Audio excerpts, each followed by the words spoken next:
Bienvenidos a esta primera edición del Club de Lectura en 2024. Vamos con The Block Size War. Esta es una edición especial para la editorial, pues, ya que es el último libro que publicamos. Y nada, cuando decidimos sacar este libro, lo hicimos porque creemos que es uno de los títulos más importantes para entender la historia reciente de Bitcoin. Y yo personalmente creo que es de lectura obligatoria para aquellos que no vivimos esos eventos. Y sabíamos que era un libro clave, pero lo sucedido en los últimos meses aún lo ha puesto más en el candelero. No solo por el eterno debate sobre la escalabilidad, que está sobre la mesa otra vez, sino también por otros muchos de los temas que trata el libro, ya sea fees, la relación de fees con el subsidio bloque, poder de los mineros, la gobernanza de la red, muchos temas. Hoy también es un día especial porque no podíamos tener a dos mejores invitados para acompañarnos al club. Dos personas que saben muchísimo de Bitcoin y que vivieron muy de cerca esta guerra, como la titula el autor en el libro. Buenas noches, Miguel. Buenas noches, Félix. Buenas noches, y gracias. Gracias por la invitación. Encantado de estar aquí. Un placer, muchas gracias por pasaros. Ya tuvimos muchas conversaciones con de vosotros separados. Con Miguel estuvimos hablando. Miguel hizo el prólogo del libro, como ya habréis leído. Y estuvimos hablando muchos ratos en la Watchout sobre el libro. Y con Félix también tuvimos un encuentro por un aeropuerto después de una conferencia y salió el tema del libro y Félix me explotó la cabeza durante 1 hora y pico y dije, por favor, pásate por el club de lectura. Mucha gente ya os conocerá. Si para los que no, aún, si queréis hacer una pequeña introducción, quizá nada, un par de palabras, quiénes sois y quizá más o menos por dónde andabais, qué estabais haciendo por Bitcoin cuando pasó los eventos del libro y empezamos. Si quieres empezar tú, Miguel. Que empiece Félix, que lleva más tiempo. Vale. Perdón que os corte. Antes de empezar, supongo, a los que aún no habéis estado aquí, vosotros dos también, lo hacemos por Telegram y no hay la fluidez natural como con una conversación real, digamos. Así que durante la conversación, a todo el mundo, por favor, cortad, intervenid y tal, porque es normal que se produzca algún silencio y tal, porque la gente espera cortésmente que hacer la palabra otro y tal. Pero, o sea, no os cortéis en hablar o no esperéis a los silencios. Vale, ya está. No hay más remedio que interrumpir, si no, no sabemos nada. Ahí.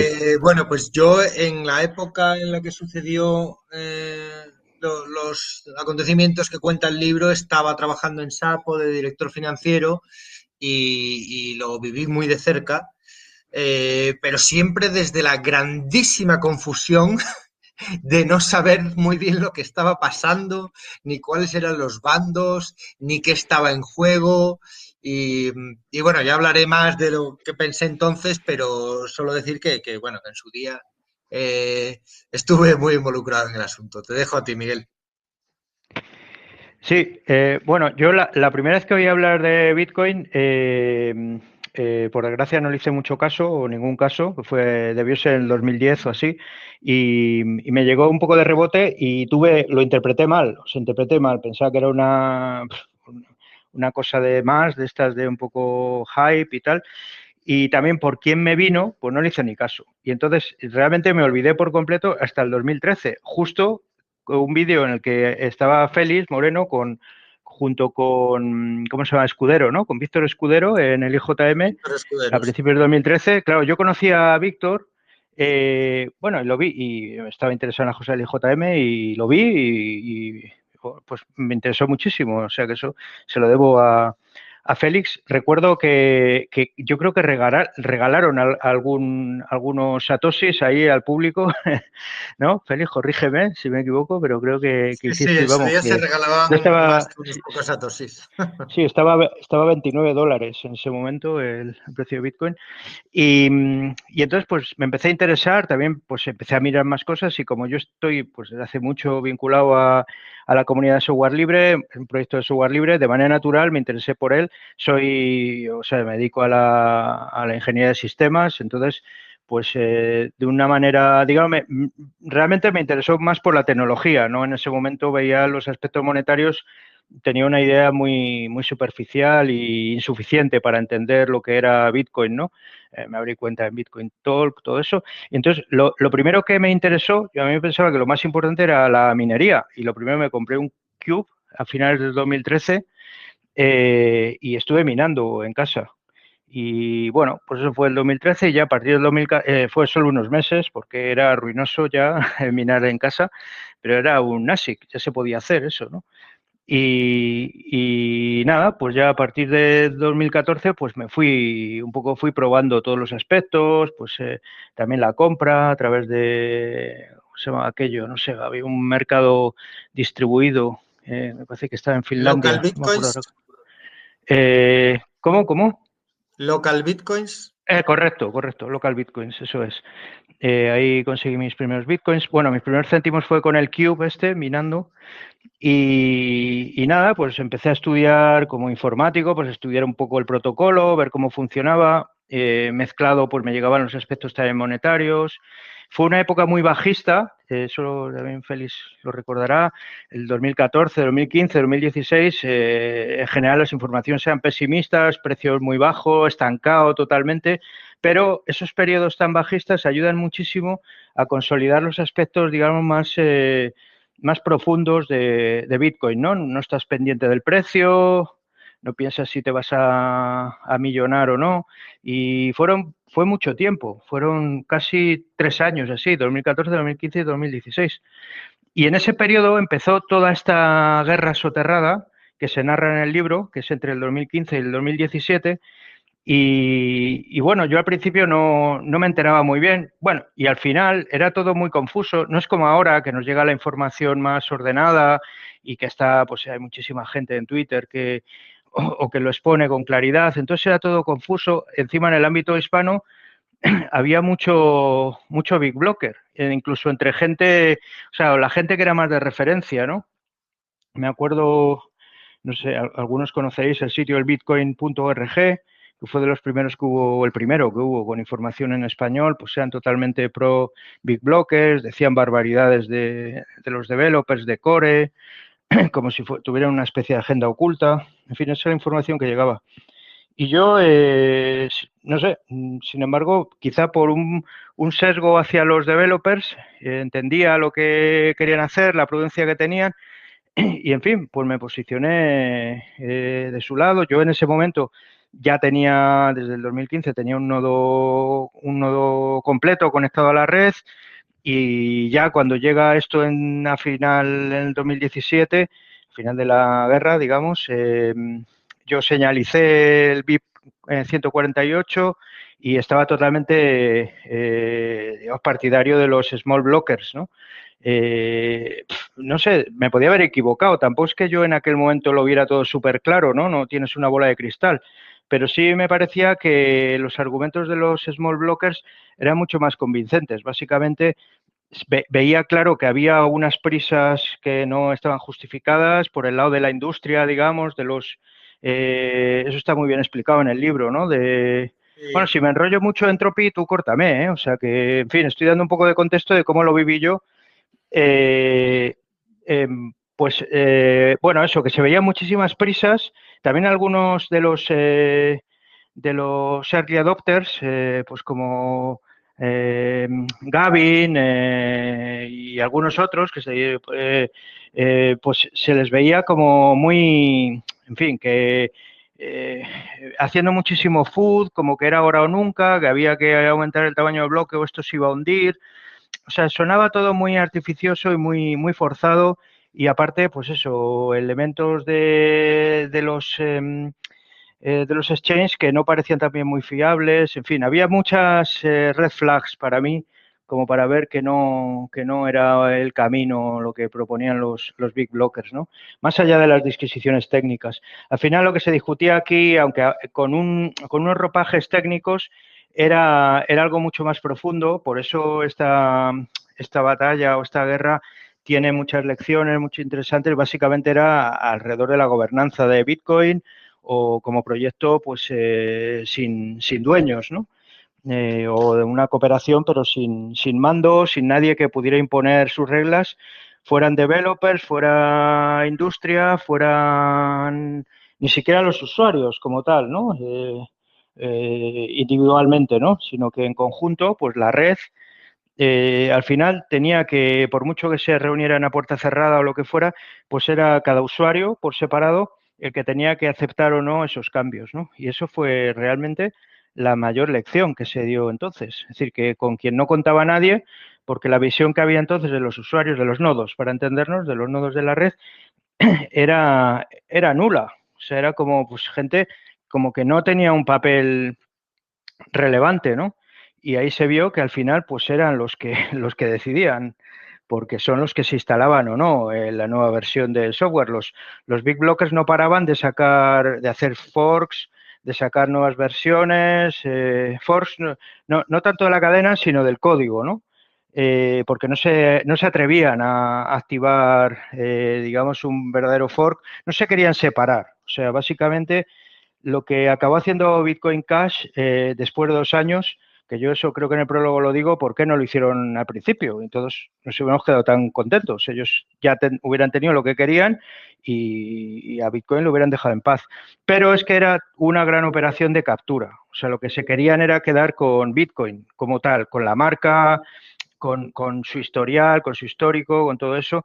Y por eso, pues ya al final, un poco a la desesperada, lanzaron Bcash, pero la guerra fue básicamente por eso, porque si no, en la cultura tradicional de software libre hubiera habido un fork desde el principio y ya está. Hay gente que no está de acuerdo, que quiere hacer cambios muy drásticos y se hubiera hecho, pero claro, subyacía lo que yo llamo es una operación de captura, básicamente, ¿no? En fin. Correcto, correcto. Todo el mundo quería ser Bitcoin, controlar Bitcoin y que lo suyo fuese Bitcoin y lo de los demás no. Mientras que tú te vas a una distro de Linux, oye, pues haces un fork, creas una distro nueva, le pones un nombre nuevo y ya está. Y si crees que la tuya es mejor, pues aunque sea minoritaria, funciona. Pero si tú quieres quedarte con el valor económico, quedarte con los usuarios, dominar, pues tenías que un poco una de dos, o conseguir el consenso o engañar a mucha gente. Era muy difícil, era una guerra de verdad. Eso es, la Y marca, en fin, sí, también.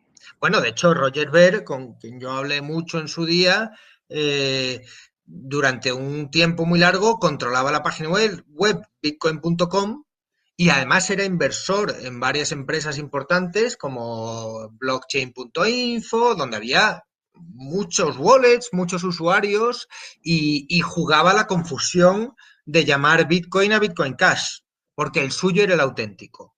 Y ahí llegó hasta un punto en el que ya, oye, el mercado ya había hablado, ya se veía la diferencia de precio muy importante, ya había un poco... Y él seguía empeñado en que el suyo era el auténtico, en que el suyo era el de verdad, era la visión original y no sé cuánto. Y esa fe ciega a mucha gente le llevó a pensar que estaba siendo deshonesto, que estaba engañando a la gente. Incluso había gente que iba a abrirse un wallet y esto Bitcoin.com les dirigía a un wallet de Bitcoin Cash y luego compraban Bitcoin Cash. ¡Ah, qué barato! Ah, pues yo he comprado Bitcoin un 90% más barato que lo que tú me has dicho.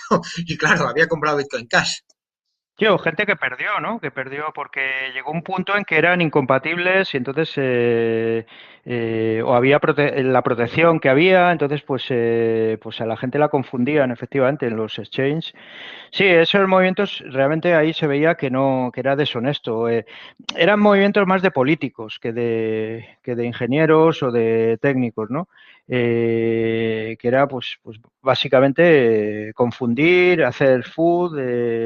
Pues, Pero bueno, por Así, defender un poco engañar. los BitBlockers, por defender un Fektoshi poco los también, BitBlockers, CSV era lo mismo, sí, sí. Sí, sí, perdona, sí, Félix, y una cosa que quería mencionar, que también en ese momento adquirió un cierto tono sectario todo, ¿no? De secta, o sea, como, fijaos, pues sobre todo eso es más BSV, ¿no? En la parte de Fektoshi o sí, ¿cómo se llama? De RAID, ¿no?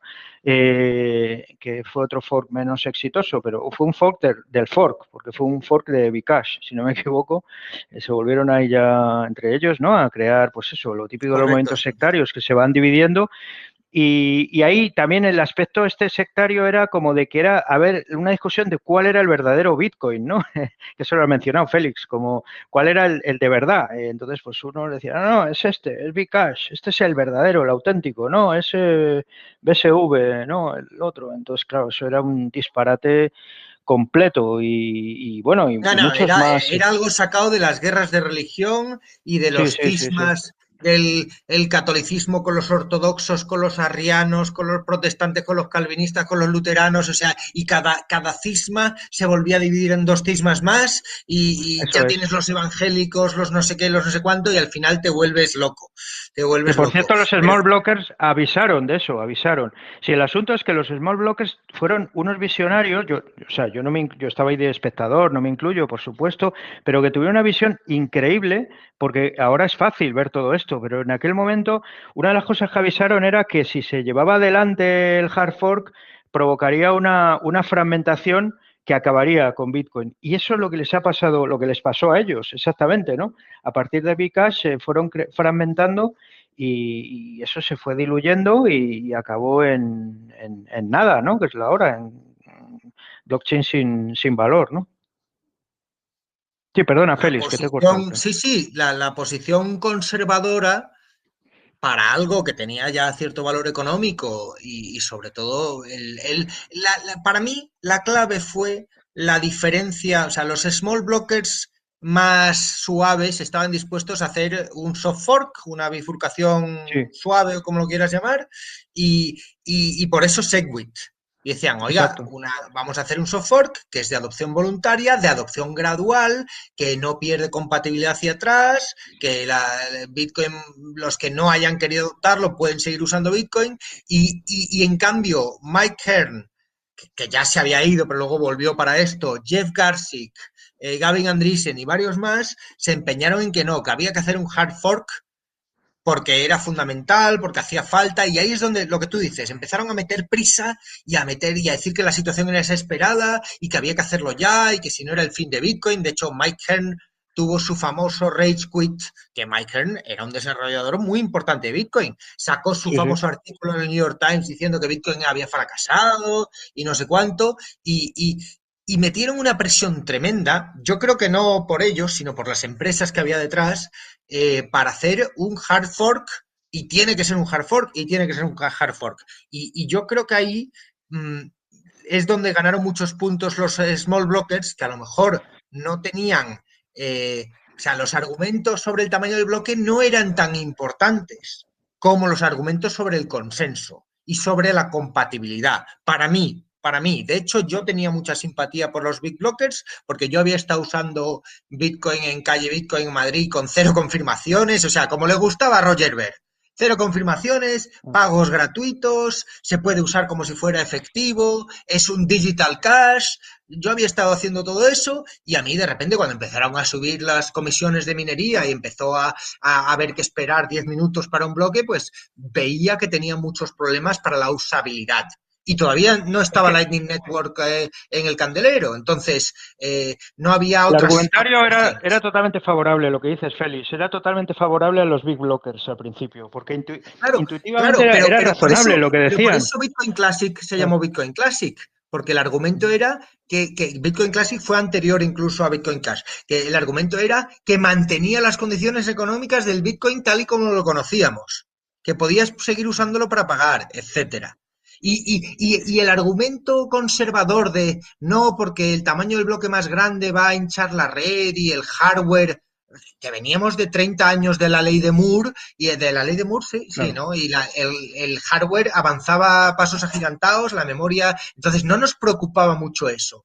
pero sí nos preocupó mucho el romper la compatibilidad hacia atrás. O sea, a Claro, mí eso, no se para mí veía como un eso era- problema inmediato. O sea, el argumento de los small blockers básicamente era el de la escalabilidad y era un poco una visión a largo plazo. Entonces eso es poco atractivo, porque claro, lo que decían los big blockers era inmediato. Era decir, oye, o esto se amplía o esto se colapsa. Y es que lo veíamos, porque la red se saturaba, entre otras cosas porque hubo sabotajes. O sea, hubo Bueno, muchísimo spam que se enviaba y entonces había un retraso en las confirmaciones enorme. Entonces era como la demostración, es decir, hay que hacer algo, ¿veis? Está saturado, ¿veis? Suben las comisiones, ¿veis? sí, Se lo que tardan estamos horas en oyendo ahora, lo que confirmar. estamos oyendo ahora con Claro, los ordinals. claro, exacto. Entonces era todo a favor. Por eso, por un lado, me asombra increíblemente que los small blockers fueran tan firmes y tan visionarios, y también hay que reconocer que los big blockers fueron muy torpes, quizá porque lo veían fácil, despreciaron de algún modo a la otra parte y poco a poco fueron cometiendo errores. Por ejemplo, un error evidente fue cuando Segwit cambió totalmente el tema, porque Segwit Claro. era un software, como ha mencionado Félix, que permitía el aumento del tamaño máximo de bloque. O sea, solucionaba el tema. Obviamente no lo solucionaba a lo bestia, no era como proponían algunos de bloques de 10 megas o irlos duplicando cada año, no me acuerdo. Había propuestas ahí muy locas Bueno, que estaba acababa... Bitcoin Unlimited, que creo que el tamaño del bloque se establecía por consenso entre los nodos. Sí, sí, Era o así, y algunos no que tenía se iban límites. progresivamente duplicando y acababa a los pocos años en varios gigas de tamaño de bloque o que tendía a infinito. Bueno, pero entonces, claro, no, esas no incluían, pero sí era Segwit se podía Ya haber lo he visto como quitado, una propuesta, ya lo he quitado. Ya me he como una salido. propuesta. No, no, ya está, ya me salgo yo. No, no me hagas eso, que me estresa. mm, Perdón, ya ¿Alguien está, tenía una ya he pregunta por ahí? muteado. Había un micro abierto, lo he muteado. Seguid, perdón. Vale. Vale, vale. Bueno, pues claro, no sé qué estaba diciendo. Bueno, pues no sé, Félix. O bueno, que hable otro, que No, también sí, que no sí, que vamos a eso, que, acaparar que- aquí que nosotros. el tamaño de los bloques, que fueron muy torpes los big blockers, Sí, y de hecho muchos teníamos mucha sí, simpatía por los big blockers inicialmente porque pensábamos en la escalabilidad. Y yo sigo claro. pensando en la escalabilidad porque de verdad pienso que Bitcoin lo tienen que llegar a usar 8.000 millones de personas y a Sí, 10 transacciones por segundo. No claro. dan los números, no dan los números. O sea, no puede ser que cada persona pueda usar Bitcoin una vez al año. Gracias a Dios Es que, tenemos Lightning y con Lightning pues ahora la escalabilidad es 10.000 o 20.000 veces menos problema. Pero vamos, sigue habiendo un problema de escalabilidad. Pero la sabiduría de los small blockers, entre los que yo no me incluía inicialmente, era que es más importante que la red sea resistente a la censura, no pierda compatibilidad hacia atrás y que los cambios sean muy conservadores. Y a mí me eso acabaron es. convenciendo con eso, me convencieron con eso. O sea, el tema del soft fork y que la adopción de Segwit fuese gradual y voluntaria, a mí me convenció totalmente. Segwit podría haber fracasado. Nadie podría haber activado Segwit y sin embargo, inicialmente lo activó muy poca gente. Pero tú ves los gráficos de adopción de Segwit y tardó, pues yo que sé, año y medio, 2 años en llegar al 80% de la red y Sí, todavía hay es gente que que no usa Segwit. Segwit fue realmente una decisión de consenso, porque era el punto de encuentro entre small blockers y big blockers. La prueba está en que los big blockers, los del Acuerdo de Nueva York, apoyaron Segwit, porque pensaban que luego decían, Pero no. Pero apoyaron Segwit porque querían Segwit 2X. claro, Ellos claro, querían el exacto, hard fork. Y claro, los porque luego small tenían blockers. la segunda parte, efectivamente, pero digamos que hasta ahí estábamos todos de acuerdo. Entonces, ellos simplemente pensaban que luego había una segunda parte que es la que no les funcionó, pero en Vale, ese punto, pero si tú hablabas con sí, ellos, sí, ellos no querían la primera parte. Ellos querían la segunda parte. sí, Querían el sí, hard fork, querían el 2X y Segwit lo aceptaban porque no les sí. molestaba y porque los de Core pedían Segwit y decían, bueno, Ujú. vale, así los contentamos. Así los Los más contentamos. radicales Pero, no querían, de hecho, Bcash no se lleva ese cambio, no se lleva Segwit, sí, pero esos ya pero se sí habían que quitado en había, medio. Roger sí, pero Ver ya había, se había quitado sí, en sí, medio por eso se había y quitado, sí, Roger sí. Ver, si hablabas con él antes, tampoco le importaba Segwit, solo se puso en contra de Segwit porque lo veía como la excusa que daban Luke Dasir, se metió en varias discusiones en las que se cabreó y le cogió manía a Segwit. Pero al principio le daba igual. Le daba igual. Sí, Segwit lo vieron, lo analizaron mal, lo vieron como que era una excusa, efectivamente, de los small blockers para desviar lo que ellos querían, que era un hard fork. Pero Segwit tuvo otro valor muy importante, que fue que delató que lo que menos les importaba a los big blockers, a pesar de que se llamaran big blockers, era el tamaño de bloque. O sea, ¿por qué? Porque Segwit ofrecía un aumento del tamaño de bloque, es decir, fue claro, claro, ellos, pero es que les importaba más la gobernanza. Claro, por eso, pero ahí se vio un poco la agenda oculta.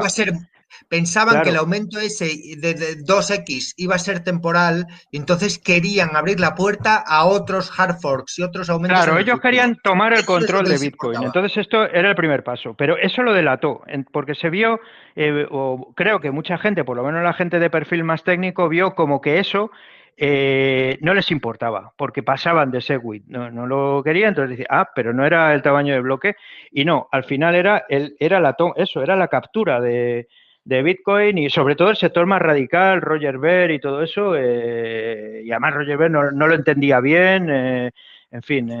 Pero Roger Ver hacía mucho ruido, pero realmente ahí quien mandaba eran las empresas, o sea, BitPay, Coinbase, Xapo, Blockchain, esas empresas que entre ellas tenían el 80% de los wallets de usuarios más básicos, de gente que no tenía su propio nodo y tal, todas esas empresas, ni siquiera los exchanges, de hecho los exchanges eran más agnósticos en el tema, y se ve con que Kraken y otros, y BitMEX y otros, al final se cambiaron de bando muy rápidamente. Sí, cuando vieron los riesgos. Estaba más a la expectativa, sí. Claro, pero las empresas que tenían wallets, esos estaban desesperados por la escalabilidad, porque tenían un crecimiento muy alto. O sea, yo me acuerdo cuando Coinbase tenía 10 millones de usuarios y Xapo tenía 4, y el número de usuarios estaba subiendo en cientos de miles cada mes. Y la gente lo estaba usando, tanto que la prensa generalista decía que no había casos de uso. No, es que la gente lo estaba usando para micropagos, y la gente lo estaba usando en América Latina, y lo estaba usando en África y en Asia. Pero claro, en el momento en el que ya no era gratis, bajaba el crecimiento, y eso les asustaba muchísimo.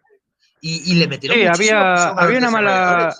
Una mala comprensión de fondo de lo que era Bitcoin, no solo técnicamente, o sea, no solo de lo que aportaba de novedad, porque se veía eso como un PayPal rápido, por eso comisiones bajas, iba por ahí, como de negocio rápido, y también había mala comprensión de lo que significaba Bitcoin como red descentralizada, o sea, como que al final el control no lo tenían ellos, y no se dieron cuenta, y gracias a eso cometieron esos errores. Y también, por dar un poco de contexto, antes Félix lo ha mencionado de pasada, hay que pensar que en el 2014, 2015, aspectos que ahora se entienden bien desde el punto de vista maximalista, como es Bitcoin como reserva de valor, como un proyecto a largo plazo, en ese momento eso no estaba para nada, no era lo habitual. Más bien yo recuerdo perfectamente, además yo también apoyé lo de Calle Bitcoin, no tanto como Félix, que lo estuvo organizando, pero yo también me pasé por allí y todo eso. Y básicamente lo que pensábamos era que Bitcoin había que usarlo. O sea, era un poco lo que se decía entonces. Bitcoin, si queremos que prospere... Yo lo sigo pensando, yo lo sigo pensando. Sí, pero el concepto... Sí, a ver, yo siempre que defina qué significa usar. Para mí, guardar es usarlo también. Es usarlo de otra manera. Pero entonces, lo que llamábamos usar, o lo que se entendía básicamente, era hacer transacciones. O sea, transacciones on-chain, y usarlo en el sentido de comprar, vender, transaccionar, vamos. Compra-venta, se veía así, como algo que para que llegara a ser dinero, eso es un poco como se argumentaba, para llegar a ser moneda, pues tenía que usarse. Entonces eso favorecía más el argumento Big Blocker, ¿no? Como decir, claro, es que esto no escala, es que esto no es como Visa, que tiene millones o miles de transacciones por segundo, ¿no? Esto solo son 7 transacciones por segundo, se decía mucho entonces, no era previo a la Lightning Network y todo esto. Entonces, ese era el entorno, o sea, en el que conceptos como reserva de valor y todo eso no se veía, porque no se pensaba que esto fuera a consolidarse tanto, ¿no? O no sé, no había esa visión, no había gente que lo propusiera, porque obviamente, pues gente con conocimientos monetarios lo había, el propio Félix, ¿no? Lo tenían, pero se veía más que había que moverlo, que usarlo, que hacer transacciones. Ese era el mindset de esos años. Y pues bueno, una de las de ver esto más como con una preferencia temporal baja fue que cambió esa visión y de repente pues el hold, la cultura holder surge de por entonces también. O sea que aunque el término es anterior y todo eso, pero entonces era como una broma, pero cuando de verdad se entiende que no hay que es mejor guardar que comprar. Bueno, yo recuerdo en esos años hacer compras ridículas con Bitcoin, ¿no? Cualquier cosilla que se me ocurría, si se buscaba mucho se puede comprar, comercios.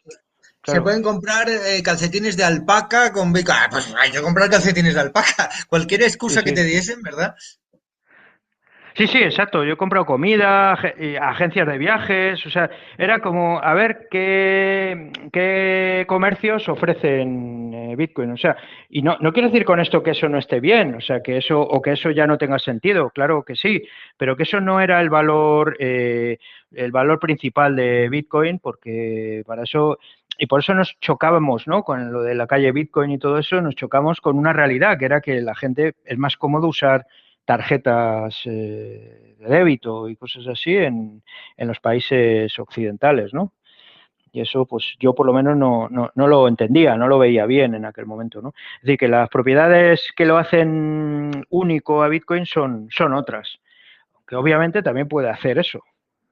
Pero Bueno, aunque yo estoy viendo ahora en Noster, por ejemplo, que las posibilidades para micropagos que da Lightning Network no te las da ninguna otra cosa, ¿eh? Ni Visa, ni Mastercard, ni Bizum, ni nada. O sea, poder enviarle 21 satoshis a alguien con un clic porque me ha gustado su nota en Noster, es algo que estoy seguro que lo tienen que estar sí. estudiando los de Twitter, los de Telegram y todos los demás y lo acabarán adoptando porque es que no lo hay en ningún lado.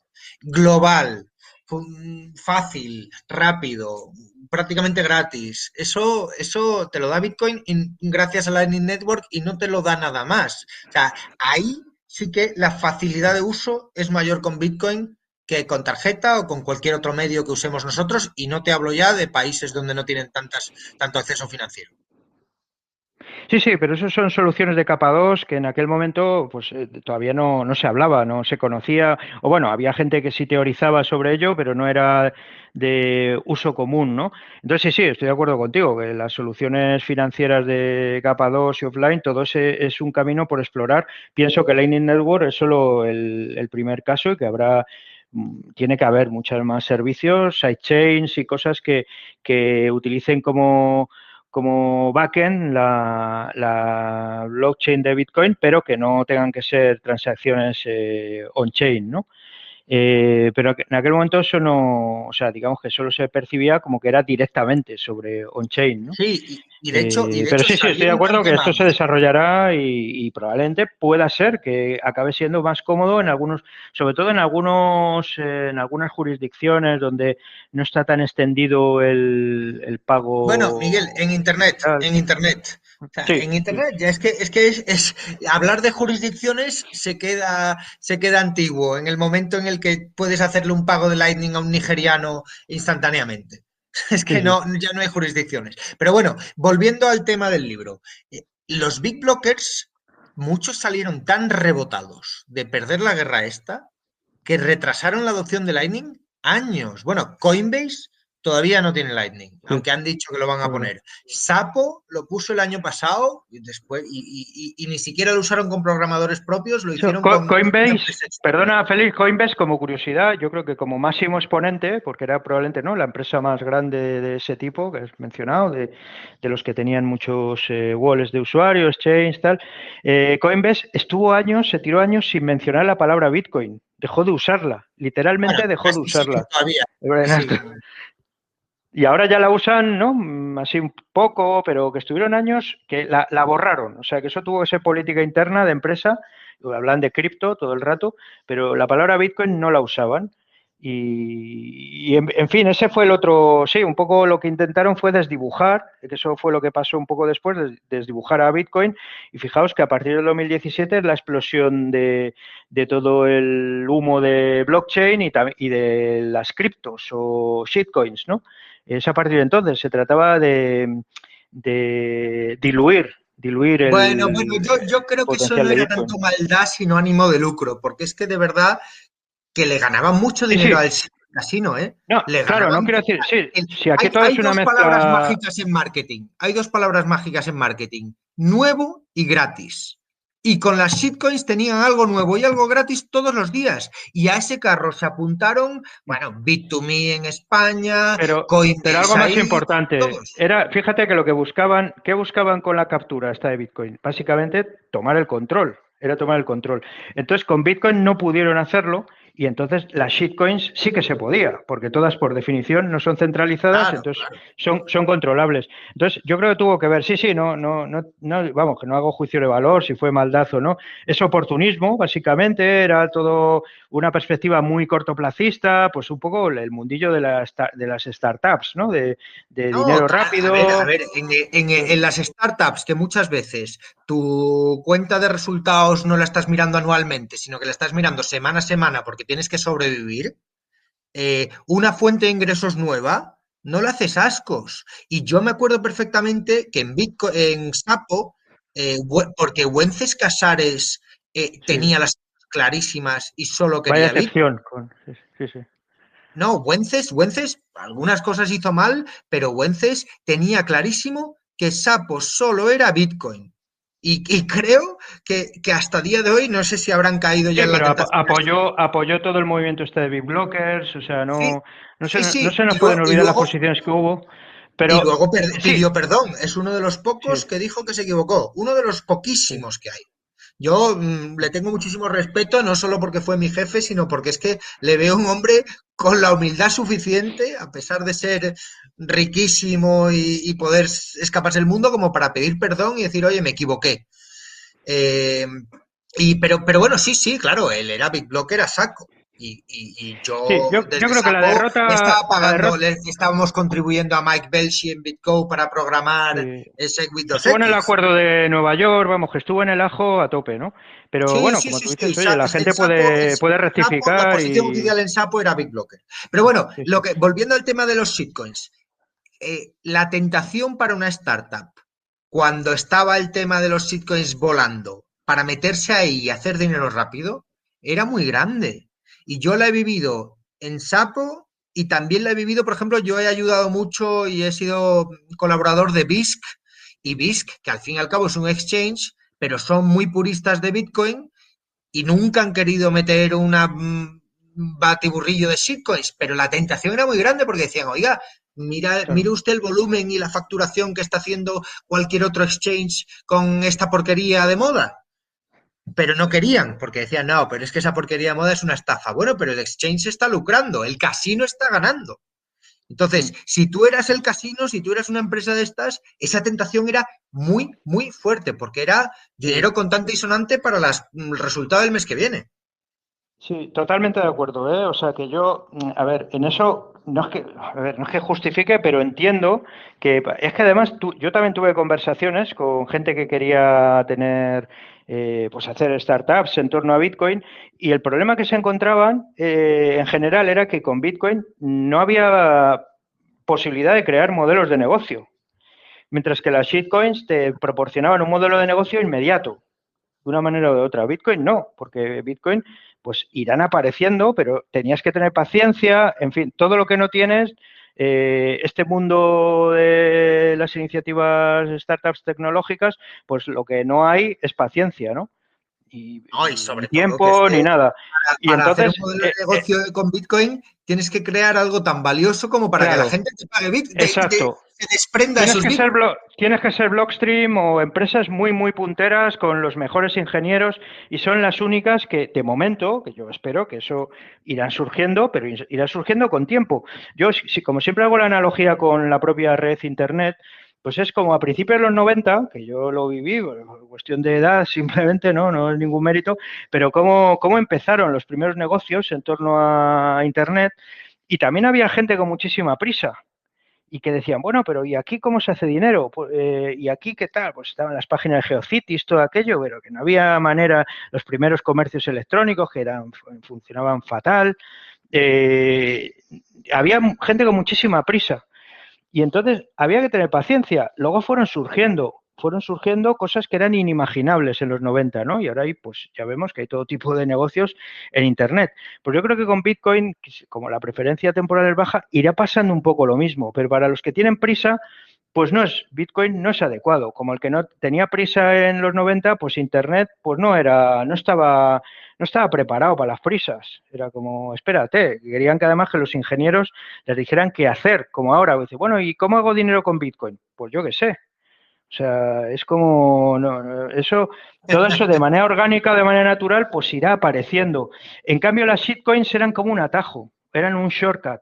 Entonces, yo creo que tuvo mucho que ver el fracaso de los big blockers con la explosión de shitcoins a partir del 2017 y No, también, sin duda, o sea, el número de claro, forks que se hicieron, BitGold, o sea, el libro cuenta 10, pero es que yo recuerdo cientos, claro. cientos de forks y además, no sabes el problema legal que era. ¿Qué hacemos con este airdrop que le ha llegado a nuestros usuarios? O sea, ¿me Claro. van a poner un pleito porque no se lo he hecho accesible desde mi wallet?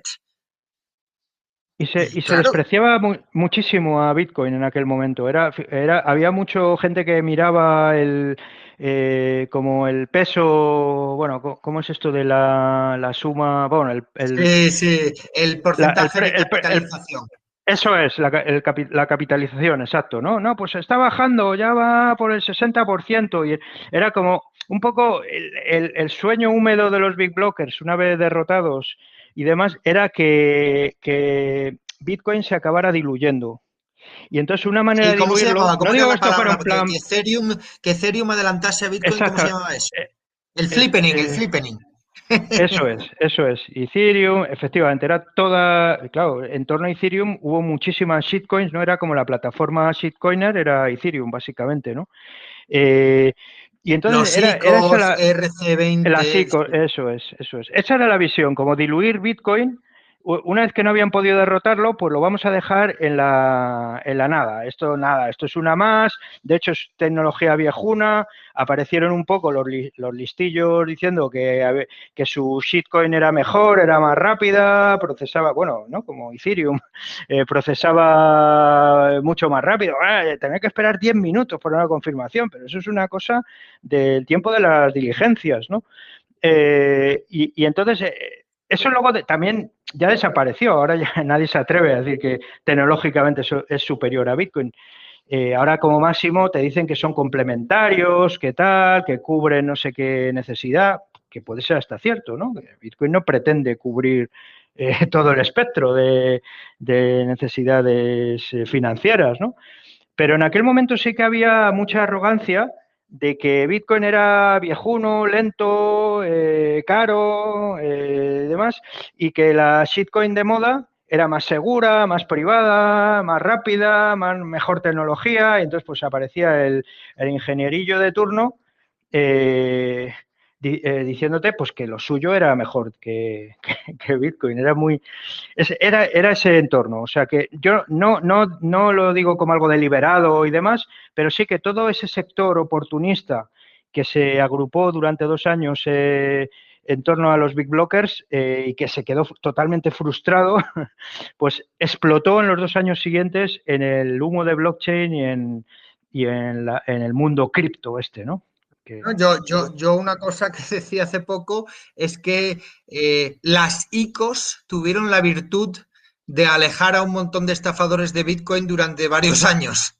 Eso es. Y ahora están volviendo con los ordinals. Eso es. De hecho, Udi Berheimer y varios de estos, que yo los tenía fichados como estafadores desde hace muchísimo, se habían alejado de Bitcoin, no hacían más que hablar mal de Bitcoin, hablar bien de otras cosas, están en otro mundillo y se han pasado años fuera del mundo de Bitcoin y ahora de repente están de vuelta en Bitcoin y vestidos de magos y tal. Y yo no dudo que habrá gente ahí con buenas intenciones y tal, pero curiosamente también están los estafadores. Sí, sí, eso es cierto, que todo el mundo cripto como había todo ese espectro de oportunistas, se llevó, digamos, liberó a Bitcoin de todo ese sector más oportunista, que lo hubo. O sea, yo lo recuerdo, tú lo recordarás también, Félix, en los años 2013, 2014, 2015, de ir a muchísimos eventos y tal, y básicamente era gente que quería ganar dinero rápido. O sea, Pero por qué no eventos, decir cualquier más, ¿no? comida de Navidad me llegaban mis primos pequeños de 20 años a preguntarme por Ripple y por Tron y por no sé qué, y yo, pero tú tienes Bitcoin, y dice, no, Bitcoin es antiguo, Sí, sí, Bitcoin es sí, el pero futuro, claro, pero yo el futuro digo de es que antes, ya ni me acuerdo de los nombres de las cosas que decían, el futuro es ABA, el futuro es, o sea, miles claro, de nombres que yo decía, pero pero tú te eso has es, estudiado algo, pero tú eres ingeniero pero eso es en la informático, no, fiebre, si tú, claro, pero eso es en la fiebre shitcoiner ya, pero yo digo antes, antes de las shitcoins, había muchísimo, o sea, cuando básicamente lo único que había era Bitcoin, 2013, 2014, 2015, había muchísimo oportunista en Bitcoin, muchísimo, y sí, sí, yo sí, recuerdo ir claro, a claro. meetups, me decepcionaba, de hecho yo dejé de ir a meetups porque me parecía, en el mejor de los casos eran aburridos y en el peor pues eran oportunistas o aprendices estafadores. Y eran así. Bueno, Los meetups de entonces. Sin ir más lejos, las estafas famosas que hubo fueron todas por esa época, 2013, 2014, Eso y es. todas eran relacionadas con Bitcoin. O sea, toda la mala reputación que tiene Bitcoin en la prensa española se la ganó con 4 o 5 estafas gordas que hubo en esa época. Eso es. Pues todo ese, o no, no todo, no íntegro, pero una buena parte o la inmensa mayoría se fueron al mundo cripto, para entendernos, ¿no? Y eso hay que agradecerlo. En el momento, pues, no sé, me cabreaba mucho todo esto, los shitcoiners, pero tenía esa virtud. No hay cosas totalmente malas ni totalmente buenas, pero tuvieron la virtud de limpiar el ecosistema de Bitcoin, por lo menos durante bastante tiempo, que fue el periodo de consolidación de Bitcoin, ¿no? Por verlo, por decir que los que tenían más prisa, pues se fueron a otro tipo de proyectos, pues algunos habrán ganado mucho dinero, otros lo habrán perdido, pero dejaron a Bitcoin en paz, ¿no? Intentaron anularlo, ya digo, ¿no? Como diluirlo, pero bueno, pues aquí estamos ahora. Oye, no ha dicho nada Entropy, no tienes ninguna pregunta, Entropy, ¿no quieres? Yo os estoy dejando ahí toda la cuerda del Sí. mundo, por supuesto. Mira, esto último, no. para volver al libro, y ya me callo para Vale. que puedan hablar otros, el capítulo de la guarida de los dragones del libro, que yo me dejo caer en el prólogo lo de que cometí algún error, claro, yo no estaba en ese canal secreto, ¿no? De Telegram. Y claro, eran tan listos que una de las cosas que entendieron era eso, que había que dejarles una vía de escape a los big blockers. Entonces, que Bcash era justamente eso, ¿no?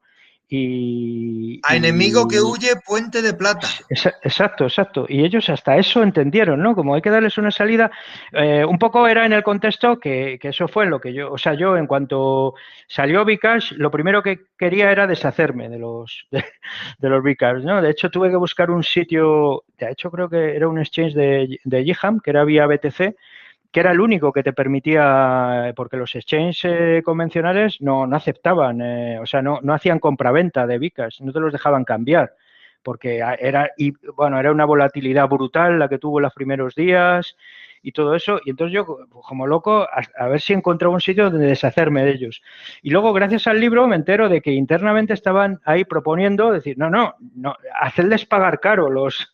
Claro, yo los malvendí muy barato, porque yo no quería sacar dinero de eso, sino deshacerme de ellos, ¿no? Y claro, esto lo que decían era, no, que los paguen caros los Bcash y también hacer que no hundirles el precio, porque si todo el mundo se pone a vender los primeros días, pues les hundes el precio de Bcash. En fin, que tenían una inteligencia incluso un poco maligna, que era increíble, o sea, increíble. Claro, están ahí algunos de los mejores cerebros de nuestro tiempo, ¿no? Ahí estaban, en fin. Hablabas, Miguel, de la división de los Big Blockers. Pues una de las cosas que pasó, por ejemplo, es que Roger Ver tocó tanto las narices a la gente que incluso sus propios aliados abandonaron Bcash muy pronto, Bitcoin Cash, que de hecho se quejaban cuando decías Bcash, decían que era un insulto. Bueno, Bitcoin Sí, Cash, sí. y en Sapo, por ejemplo, una vez pasado el ruido inicial, decidieron que como solo querían Bitcoin, fíjate que te estoy hablando de Wences, que era Big Blocker, para que veas si corrigió. Decidieron que no, que ellos solo iban a tener un Bitcoin y que Bitcoin Cash lo iban a vender todo obligatoriamente, que en una fecha determinada, anunciada de antemano, iban a vender todo el Bitcoin Cash y le iban a dar a los clientes Bitcoin. Y eso lo hicieron con Bitcoin Cash y con Bitcoin Gold. Y ya luego más forks dijeron ya no. Y entonces, con yo qué sé, 2 meses de antelación dijeron, en tal fecha, todo el Bitcoin Cash que supuestamente tengas atribuido en tu cuenta de Bitcoin, te lo vamos a vender y te lo vamos a convertir en Bitcoin. Y entonces, pues recibieron una especie de dividendo en Bitcoin todos los usuarios de Sapo. Pero claro, eso es desde el punto de vista del usuario. Ahora ponte a ver desde el punto de vista de la empresa. Teníamos que encontrar dónde vender esos puñeteros Bitcoin Cash. No era fácil. No era fácil. O sea, imagínate que tienes que lidiar con el Bitcoin Cash de 4 millones de clientes que tienen mucho Bitcoin y por lo tanto tienen mucho Bitcoin Cash y lo tienes que vender todo. Y no hay exchanges. Pues si me dices tú que tenías que irte a vía BTC, imagínate nosotros las locuras que tuvimos que buscar dónde puñetas vendemos esto. Sí, sí, al principio no había manera, de... Y obviamente mal vendimos, pero bueno, toda venta fue buena, ¿no? Porque eso luego se hundió totalmente. Pero claro, tuvimos, o sea, técnicamente tuvimos que extraer todo el Bitcoin Cash que tenían los wallets, o sea, los wallets calientes. Ahí controlaba la empresa las claves, por lo tanto podía extraer el Bitcoin Cash, separarlo del Bitcoin, enviarlo a un exchange, venderlo y mandarle el Bitcoin a los clientes. Pero los wallets fríos, que estaban en el búnker de Suiza, bajo desconectado a internet, en jaulas de Faraday, con multisig, ¿sabes el lío que fue eso? O sea, Claro. y el potencial lío legal, o sea, los abogados diciendo porque nos van a demandar por responsabilidad, por pérdidas o por lucro cesante o por lo que sea. O sea, un caos. Y claro, ahí es donde a los big blockers ya, bueno, Roger por supuesto, pero a los demás que venían después con ideas de hacer cosas sin replay protection, ya ahí se acabó la paciencia con ellos. Y te estoy hablando desde el punto de vista de una empresa que la política oficial era big blocker, ¿eh? Favorable al New York Consensus, favorable a Segwit 2X, favorable pagándole dinero a Mike Belshi, a BitGo para que ayudasen a desarrollar Bitcoin 2X y a Segwit 2X. Y a pesar de todo eso, nos tocaron tanto las narices que nos volvimos más small blockers que nadie, ¿sabes? Claro, porque también era muy delicado técnicamente gestionar todo el tema de las dos blockchains con el peligro de los replays. O sea que dejó a las empresas muy expuestas. Es verdad, eso también se lo debemos, entre comillas, a Bcash, que lo que hicieron fue demostrar en la práctica el desastre total que era un hard fork, ¿no? Que era lo que decían los small blockers. Pero una cosa es decirlo y un poco pues decir pues todas las consecuencias negativas que tiene, no digamos ya si es un hard fork hostil, como fue sin protección de ningún tipo ni nada, como fue Bcash, pero o sea, tuvo la virtud Bcash de poner, igual que mencionó antes, de lo que significaba la fragmentación, que era algo de lo que se avisaba, pues ahí se vio. También de ver lo que significaba un hard fork hostil para todo el mundo, o sea, no para los small blockers, sino para las empresas, incluso como comentas, Félix, para las empresas que hasta eran favorables. O sea, que claro, cantidad de cosas que no se tienen en cuenta hasta que no ves la complejidad extrema o de todo tipo, incluso eso legal, ¿no? Bueno, y no olvidemos el paso en falso que fue el lanzamiento de Bitcoin Classic. Bitcoin Classic, que el primer bloque se estropeó. Sí, es verdad. No sé si me acuerdo bien, pero creo que Bitcoin Classic era el de Garcic, ¿no? Era el de Jeff Garcic. El de Jeff Garcic, eso, correcto. El de Jeff Garcic, claro. El tío se cabreó, dijo, pues yo voy a montar lo mío, el tío y ni siquiera se lo dejó, exactamente. Luego, efectivamente, es que entre ellos, sí, es que no... Por eso, cuando se tiene esa mezcla de oportunismo y de prisas, pues se cometen muchos errores. Incluso gente muy buena, como era Garcic, es que había verdaderas leyendas, porque Garcic era una leyenda ya en Bitcoin, Gavin Anderson también, el Mike Hearn, o sea, no eran mindundis los que estaban abogando por esto, ¿no? No, eran devs buenos y con mucha experiencia. Sí.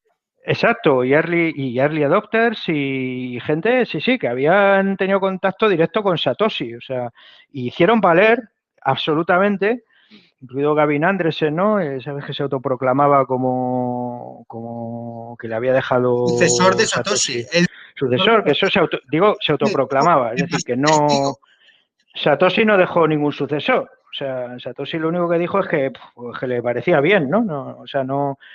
Pero bueno, usó todo, o sea, quemó ahí toda su reputación.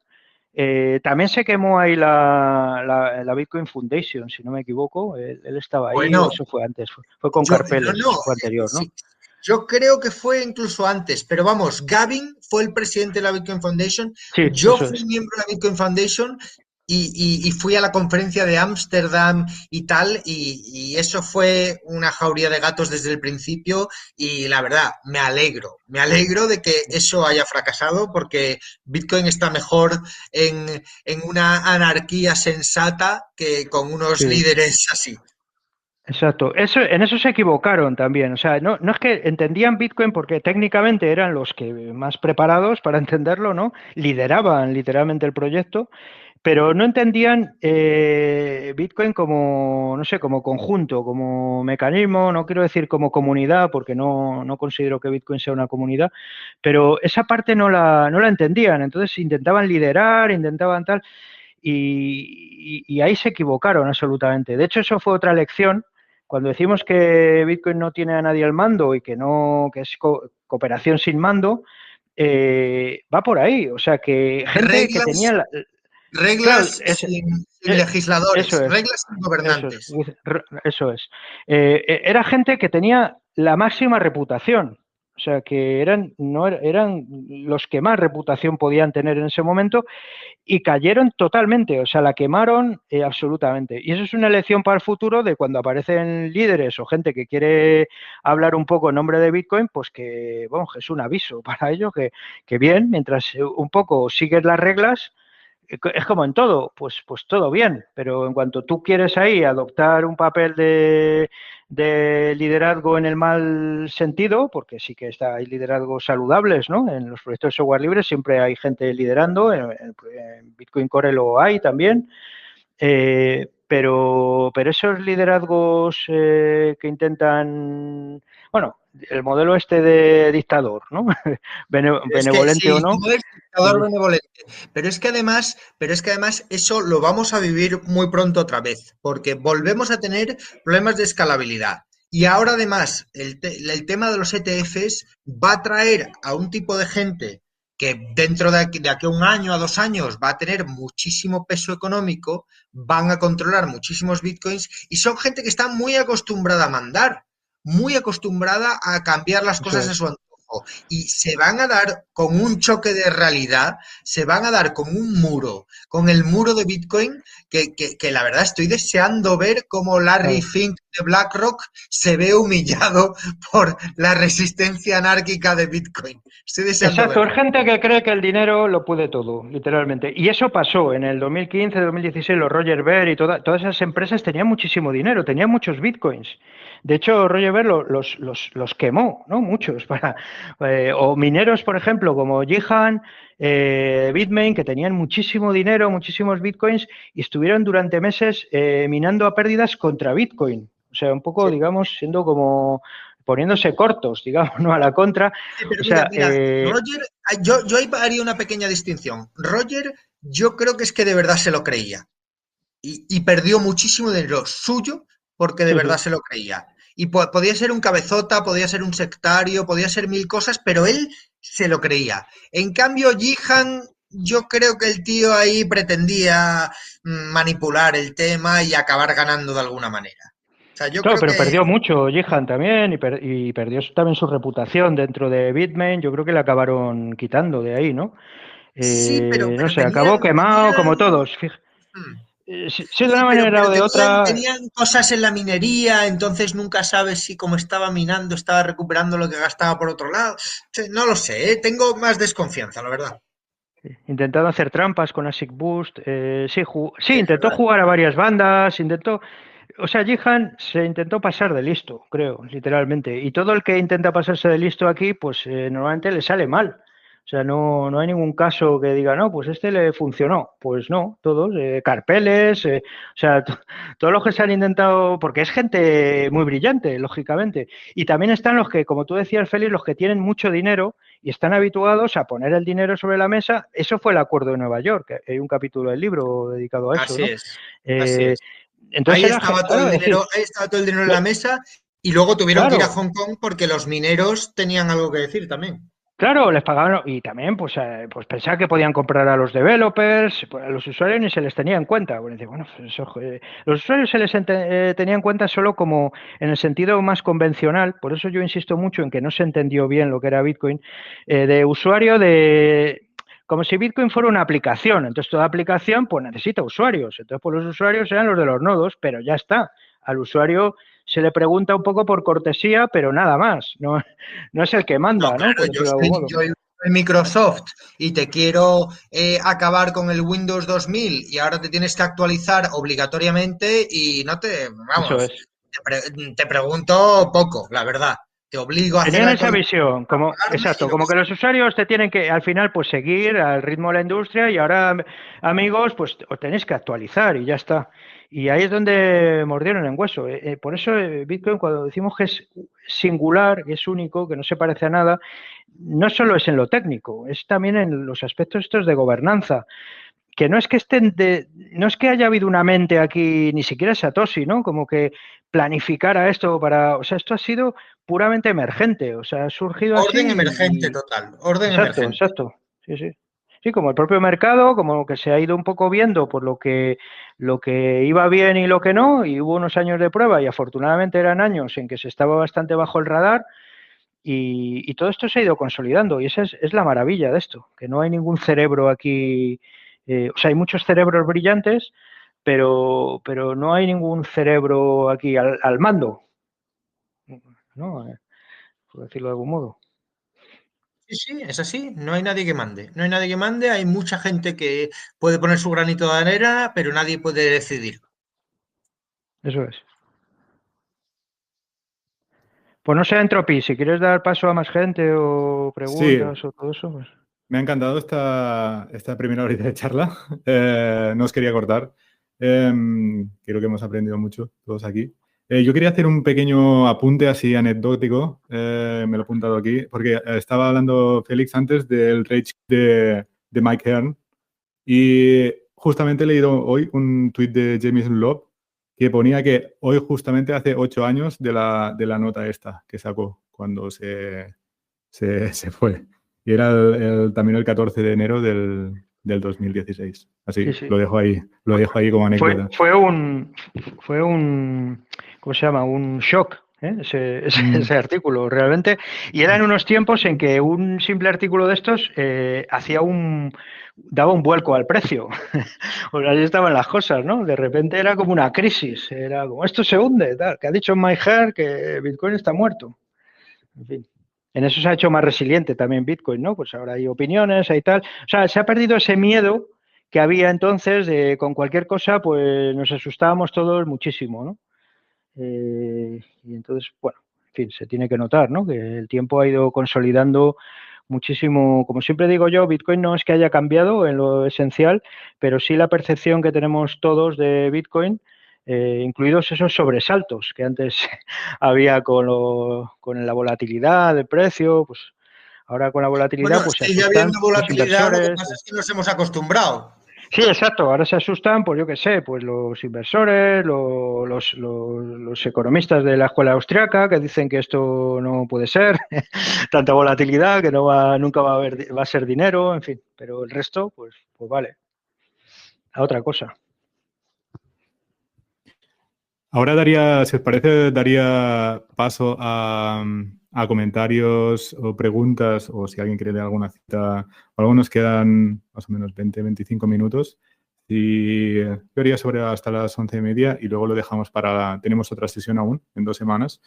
Así que, nada, quien quiera preguntar, me parece una oportunidad tremenda me ha gustado mucho cómo comentáis de verlo en el momento, ¿no? Porque ahora a toro pasado es muy fácil ver las cosas para nosotros que hemos llegado después, pero en aquel momento las cosas no estaban para nada claras.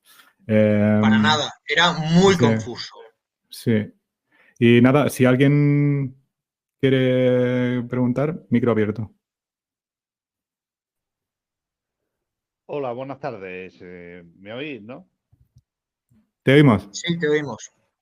Sí, bueno, yo quería comentar una cosa, a ver qué opináis Miguel y Félix sobre el tema, ¿no? Ahora con el rollo este de los ETF y el BlackRock que está metido en el ajo y demás y tal, se empieza a hablar algo que es una idea que yo también la venía rumiando desde hace un tiempo. Parece que ya la época de los forks de Bitcoin parece como si se hubieran acabado. Y he leído algún que otro artículo que plantea la posibilidad de que BlackRock lidere un nuevo fork de Bitcoin más amigable, digamos, con las tesis gubernamentales. Digamos que yo eso lo identifico como un eventual vector de ataque, igual que tenemos todos los ataques regulatorios con el MiCA, las barreras de entrada, tanto regulatorias como económicas que van a imponer y demás. La posibilidad, como veis, si veis factible, yo en mi opinión creo que no llegaría a ningún lado, ¿no? Pero ¿consideráis que puede ser realmente un peligro que los poderes, digamos, fácticos actuales, ya sean estatales o financieros, lideren un nuevo fork de Bitcoin? ¿Cómo veis vosotros ese posible escenario? Yo veo el vector de ataque y el riesgo claro, pero no por un fork. Lo veo por el lado del KYC y de las restricciones. O sea, igual es decir, ahora mismo, si Coinbase, que va a manejar, es el custodio de los bitcoins de 9 de los 11 ETFs o no sé cuántos son, decide, porque se lo impone el gobierno americano, que tiene que poner restricciones al tipo de transacciones que se pueden hacer. De hecho, ya tiene algunas. O que te exige dar la misma información que te pide un banco, pues va a partir en dos.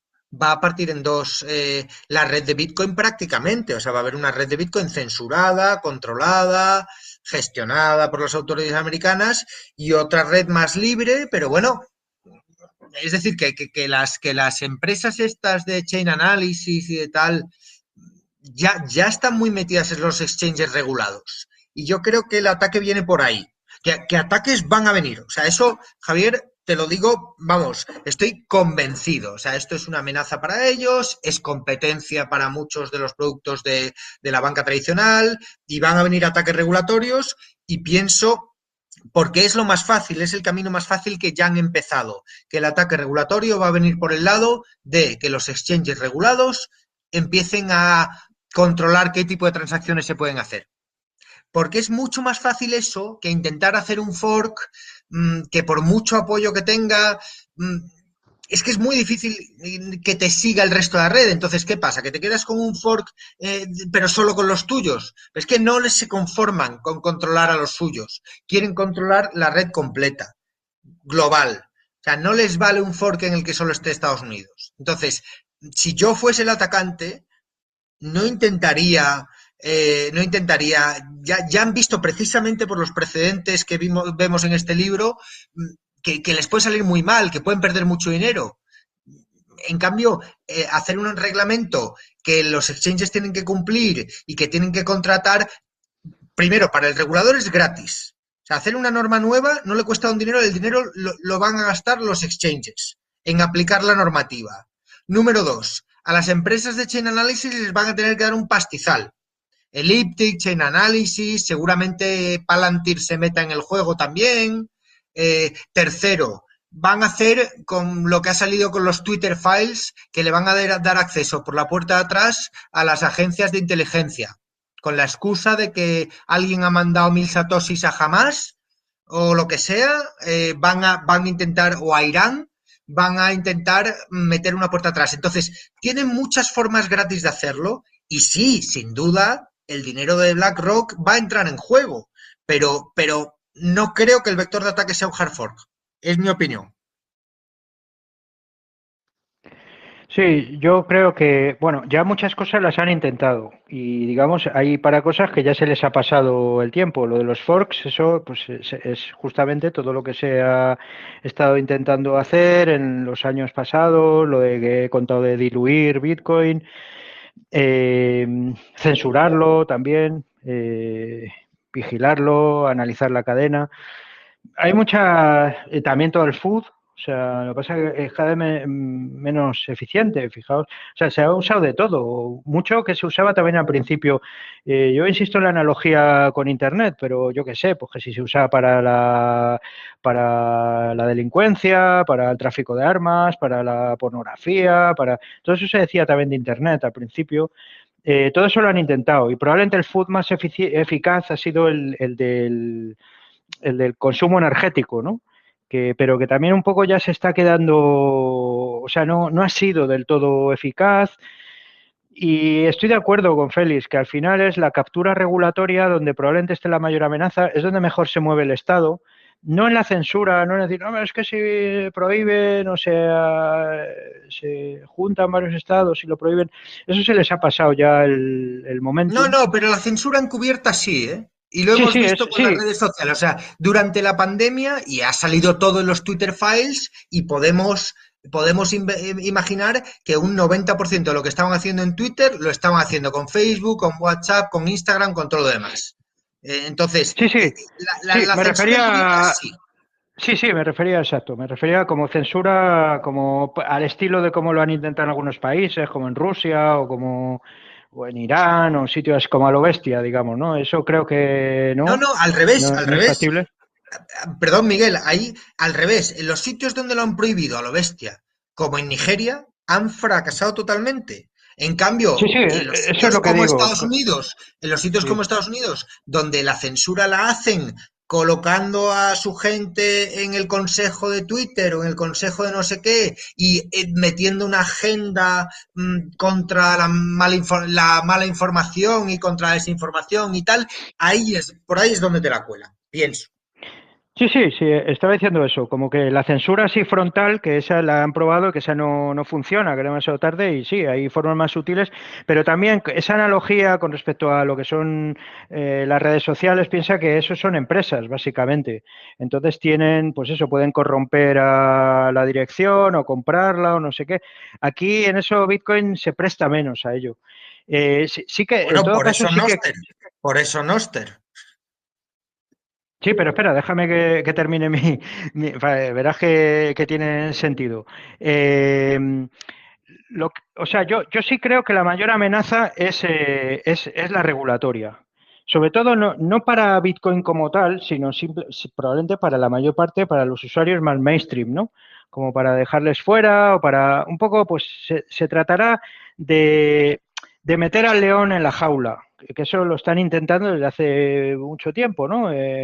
Bitcoin es muy salvaje y se trata de domesticarlo y de una manera o de otra, pues que pase por el aro. Y sobre todo cuando las CBDC sean una realidad, pues se verá Bitcoin como un competidor y pues se intentará pues incidir en el food, de que si lavado de dinero, qué tal, cosas que ya han intentado, ¿no? Pero bueno, un poco por ser también optimistas, o sea, pensad que Bitcoin desde el minuto 1 está sufriendo todo tipo de ataques, de un tipo o de otro. Ahora, conforme se va haciendo más grande, pues los ataques también son más grandes. Antes, pues a Bitcoin no le prestaban tanta atención. ni salía en los documentos estos oficiales ni nada, ¿no? Estos que los ha analizado a tope Javier, por cierto, ¿no? En Europa. Preferían un poco dejarlo de lado, no darle importancia, pero bueno, habrá un momento ya en que sacas el tema de los documentos oficiales, Miguel, una pregunta para Javier. ¿En Mica se menciona Bitcoin por nombre? No, de creo que hecho no. En las 300, ¿cuántas páginas ni una vez dicen Bitcoin? No, no se menciona ni una sola vez. De hecho, estoy preparando un artículo, lo que pasa es a ver si te hago algo de tiempo, de el término Bitcoin en la normativa, o sea, o en documentos, digamos, de carácter legal, ¿no? Y entonces es curioso cómo al principio, cuando se empezó a hablar de Bitcoin, hay algunos documentos que sí que mencionan la palabra expresamente Bitcoin, pero hubo un momento, ahora mismo no recuerdo exactamente el año, en que Bitcoin desapareció por completo de los textos legales. O sea, empezó, yo creo, ahí lo que sería una fase de intentar ningunear y de intentar meter a Bitcoin dentro de la categoría de criptoactivo, que como vemos, vamos, como ya he explicado yo muchas veces, entra con calzador dentro de la definición de criptoactivo que hace el reglamento MiCA. Pero hubo un momento en que empezaron a desaparecer. Y ya, a ver si saco una semana de esta, un rato, y comento y termino el artículo este, porque es curioso cómo al principio, como digo, había algunos documentos que hablaban de Bitcoin y de repente desapareció del mapa Bitcoin, como si no existiera, ¿no? Y esa es la fase de ninguneo, ¿no? Pero vamos, es curiosa la apreciación que hace Félix, porque lo que intentan ahora es meter Bitcoin como un criptoactivo más. Y esa es la táctica que tienen. Pero yo... Sí, a eso iba. Sí, perdona. Sigue, Javier. Sigue. Yo lo que sí que creo es que van, si no a intentarlo, por lo menos van a explorar la posibilidad del fork. Yo creo que esa es una baza que tienen ahí guardada. Y cuando BlackRock y compañía se hagan con mucho Bitcoin y tengan para luego poder soportar las acciones digamos, de ayuda al fork, para eso necesitan tener mucho Bitcoin antes. Yo no descarto que intenten un fork, la verdad. No, pero Javier, te voy a decir por qué no. Te voy a decir por qué no. BlackRock, imagínate que BlackRock acumula 1 millón de bitcoins en sus ETFs, ¿vale? Y ahora se ponen a tocar las narices con un fork. ¿Qué va a pasar en el mercado? Que va a haber una volatilidad brutal como la hubo en el 2017 con los forks.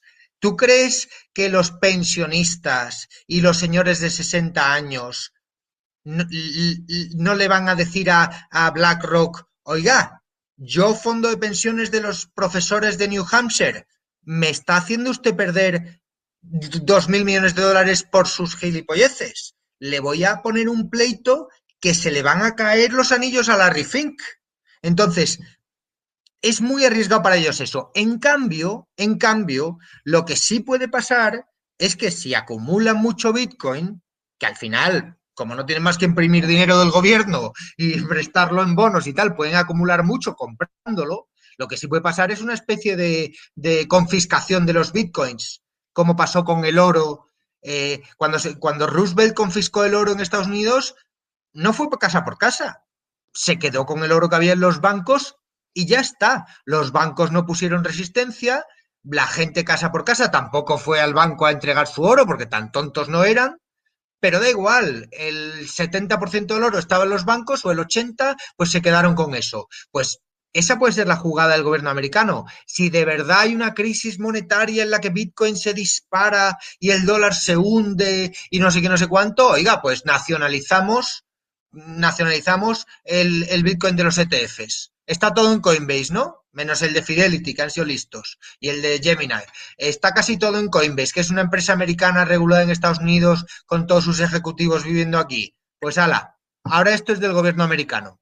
Esa vía de ataque la veo yo mucho más sensata y rentable para ellos. Obviamente tendría que ser en una emergencia, porque ahí también los tribunales también entrarían en juego. Pero en un momento de emergencia eso lo tienen más fácil que hacer un fork que tienen que pelearse con los mineros chinos, rusos y de todo el mundo.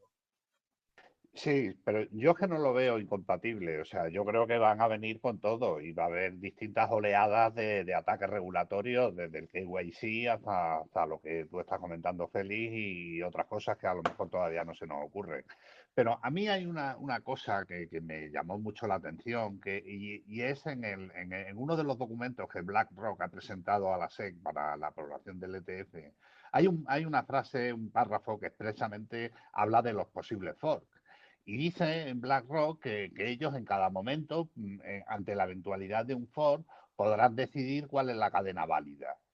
Y ese inciso, que ya digo, es una frase en mitad de un párrafo. No creo que esté ahí de forma No, no está ahí por casualidad. Te lo digo desde la experiencia que tú te tienes que proteger como empresa legalmente ante un tío que te demande y te diga no me has dado mi Bitcoin Cash. Y entonces, ¿cómo te proteges frente a eso? Pues yo, empresa, decido cuál es la cadena válida, con mis mejores esfuerzos, con el consenso, con lo que quieras, todos los disclaimers que quieras, pero a mí no me puedes demandar diciéndome que he seguido la cadena incorrecta. Y eso se lo han impuesto a BlackRock los abogados de Coinbase, porque a Coinbase ya les dieron muchísima lata cuando los Block Size Wars. O sea, esa cláusula viene del año 2017 de los Block Size Wars, precisamente, porque ahí hay un montón de abogados que lo pasaron fatal esos días, temblando por los posibles juicios. Que se puede usar, que sí, que si surge un fork, BlackRock va a elegir el lado malo. Pues tampoco lo creo, porque es que les va mucho dinero en juego. Sí, yo creo que al final ese fork, vamos, yo no lo descarto, yo creo que lo van a intentar, o por lo menos explorarlo, pero no creo que les salga bien. Yo creo que Pues al se final estrellarán como los miles de forks que ha habido. Si es que todo eso ya está hecho, está explorado. Y de hecho, Bitcoin, o sea, va a seguir sufriendo ataques, incluso muchos que ahora ni se nos ocurren. Eso hay que tenerlo presente. O sea, el adversarial thinking está desde el minuto 1 con Bitcoin y de hecho es lo que lo hace fuerte. Si resulta que un ataque de estos de BlackRock o de un gobierno o tal fuera capaz de desmantelar Bitcoin, pues significaría que Bitcoin, pues que tiene un punto único de fallo. Y entonces aprenderíamos. O sea, nosotros aprendemos. Es verdad que los malos también aprenden. O sea, hay cosas que han intentado y que no les funciona y prueban otras y van a seguir haciéndolo. Y eso hay que tenerlo en cuenta, que ellos aprenden y donde mejor se mueven es en el terreno regulatorio. Lo cual lleva como moraleja que hay que mantenerse alejado del terreno regulatorio todo lo posible. Eso también fue un debate, ya está un poco olvidado, pero yo recuerdo todos los que proponían en su momento que, digamos, como que una manera de hacer Bitcoin mainstream pues era aceptar todas esas, pues digamos, meterlo dentro de lo regulatorio, ¿no? De eliminar su aspecto más salvaje, ¿no? Más libertario. Pues bueno, siempre habrá gente que proponga eso, siempre la ha habido y que se vaya por ese lado. Y, en fin, todo eso yo pienso que en la medida que yo asumo mi tesis, que Bitcoin es antifrágil, todo eso fortalece a Bitcoin. Y si llega un momento en que resulta que estamos equivocados y que sí que hay algún tipo de ataque de estos, a mí se me hace difícil pensar cuál sería. Sí pienso que ataques contra los usuarios los va a haber, y engaños y todo eso, como los ha habido, ¿no? Pero contra Bitcoin como tal, como infraestructura, que la puedan verdaderamente abortar o no sé, No, el ataque más estropear. evidente, más rápido, Claro. y se está dando ya en cierto sentido, es contra los exchanges. Y por eso yo Sí, doy es el tanto a los punto débil, y punto los caliente. exchanges descentralizados. O sea, los exchanges son un punto bastante frágil ahora porque son Claro. empresas, tienen responsabilidades, tienen empleados, y tienen que trabajar con la regulación. Por eso yo doy tanto la lata con BISC y con Claro. HODL y con RoboSats y con exchanges, cuanto más descentralizados mejor. Pero bueno, pero aún así. Al 100%. El mensaje tiene que ser que Bitcoin hay que usarlo de manera nativa. Ese es el mensaje. Y eso puede ser a través de exchanges descentralizados y demás. Pero si uno se sale de ahí... O sin pues pasar por el estás... exchange, con economía Claro. circular. Economía Sí, circular, exacto, por ganar eso. Bitcoin por tu trabajo, ganar Bitcoin por Eso vender es. cosas y gastarlo en Por comprar eso, cosas. quiero decir, eso es, yo lo llamo eso, uso nativo, que es no usar servicios de terceros, que se pueden usar, por supuesto, pero entonces estás sometido ya a todos los riesgos que se tiene con cualquier activo financiero, de confiscación, de todo tipo de maniobras, regulaciones, etcétera, ¿no? Entonces, pues bueno, Bitcoin de manera nativa es más complicado todo, probablemente, pero también estás protegido de todo esto. Entonces, pues bueno, en la medida que eso se vaya viendo, que los exchanges son el punto débil, eso se sabe desde hace prácticamente 10 años, desde Mt. Gox, por lo menos, ¿no? Sí. Y claro, conforme los exchanges adquieren más peso, de manera, bueno, pues como ahora está pasando con los ETFs y demás, pues obviamente serán en ese aspecto, pues bueno, pues más dañino probablemente, ¿no? Lo de Mt. Gox hizo mucho daño en su momento también. Todo era mucho más pequeño, ¿no? En fin, pero no es nada, no es nada nuevo. O sea, en todo caso no es nada nuevo. Los forks tampoco, que hagan un fork.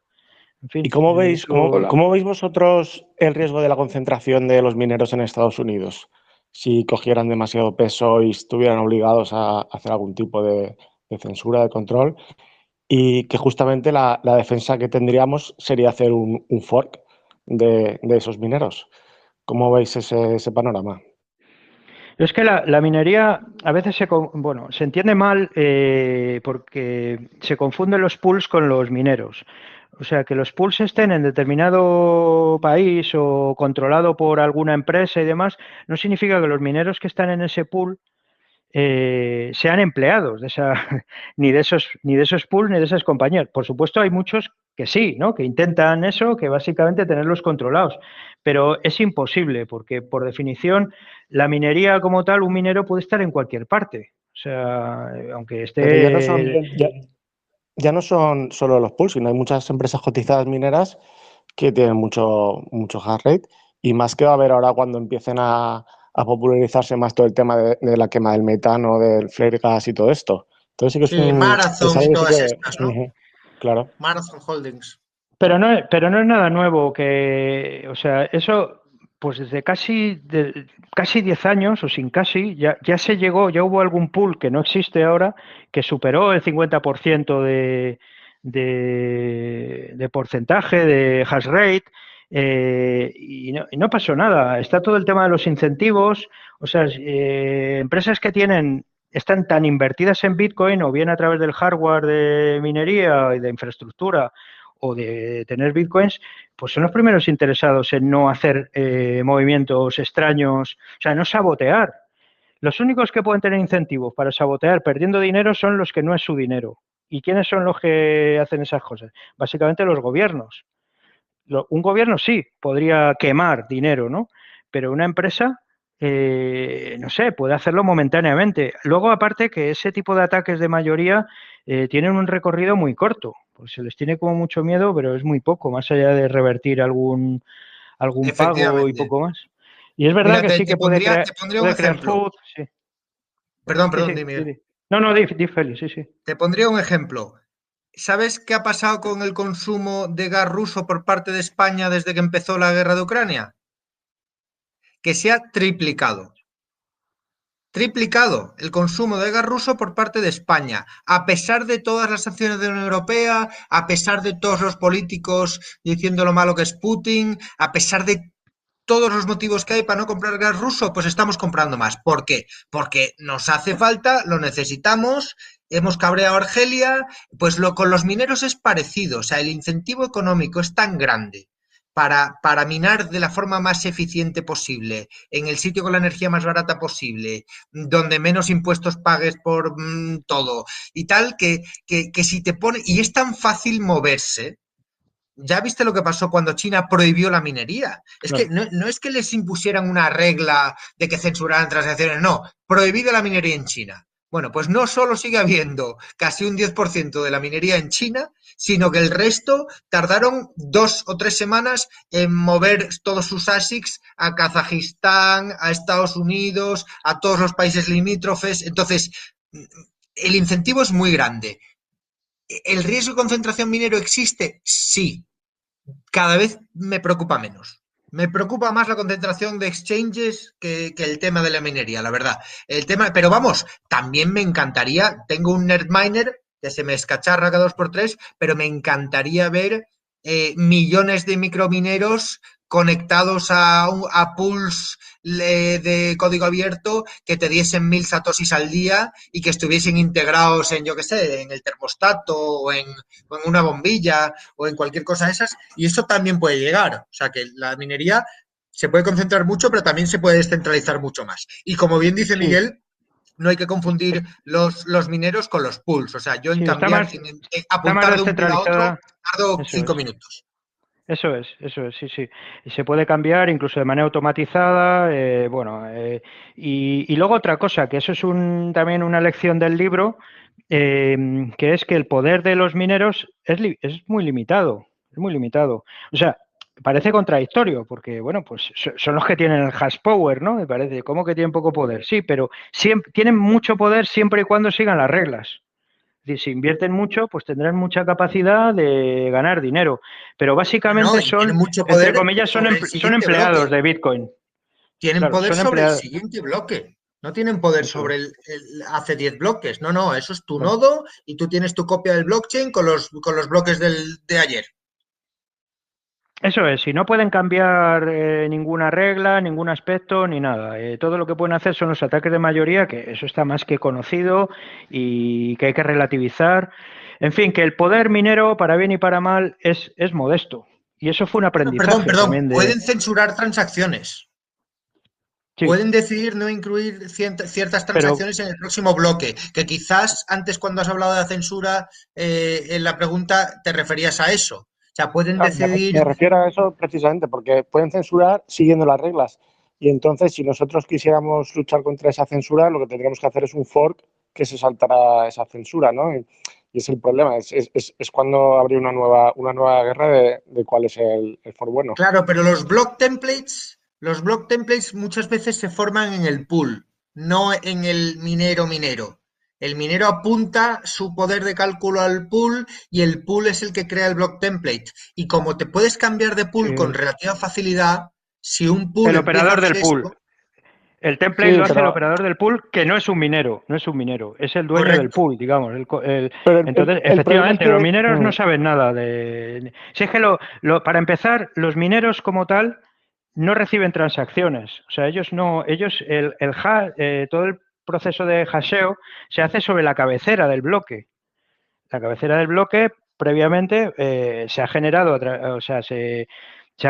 lo genera el operador del pool, que es quien tiene las transacciones, quien tiene el mempool. Los mineros, como tal, si es que no tienen ni una copia de la blockchain, no tienen mempool, no saben nada. De hecho, no saben nada de las reglas de Bitcoin. Es curioso eso, pero los mineros ni siguen ni dejan de seguir las reglas. Solo hacen hash de un trozo de cabecera que les envía el operador del pool.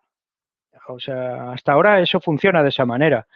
Entonces sí, el operador del pool lógicamente puede hacer cosas extrañas y demás, pero el efecto que eso ha tenido, por eso es que la mayor parte de las cosas ya las hemos visto. El efecto que tiene eso es que inmediatamente los mineros se van, apuntan a otro pool y ya está. Es verdad que ahora hay una situación nueva, que son estos pools que tienen además infraestructura y todo eso, pero no hace falta hacer ningún fork ni nada de eso. Simplemente si se dedican a censurar transacciones, pues esas transacciones las incluirá otro minero de otra parte en el siguiente bloque. Porque se descarte en el siguiente bloque una transacción, esa transacción no desaparece. O sea, no se censura. Es que a veces se usa ese término de una manera un poco confusa. Esa transacción queda en el mempool. Para que llegue otro después, ¿vale? Si vuelve a ganar el siguiente bloque la compañía censora, pues seguirá quedando fuera. Pero esa transacción no desaparece, sigue en la red, sigue en los mempools. Y obviamente no hay nadie con la capacidad de minar el 100% de los bloques. Entonces llegará un minero de Kazajstán y la meterá tarde o temprano, esa transacción acabará confirmada. No sé, Félix, corrígeme si en eso. No, estoy totalmente de Pero por lo acuerdo, pero menos. vamos a ver, pensando en el vector de ataque, si tú consiguieras controlar los pools que tienen el 90% del hash power, porque resulta que dos están en Estados Unidos, dos están en Europa y el otro está no sé dónde, y consiguieras desde el gobierno americano ponerlos a todos de acuerdo para, yo qué sé, para bloquear cualquier transacción que viniese de un ucho que está en una lista negra.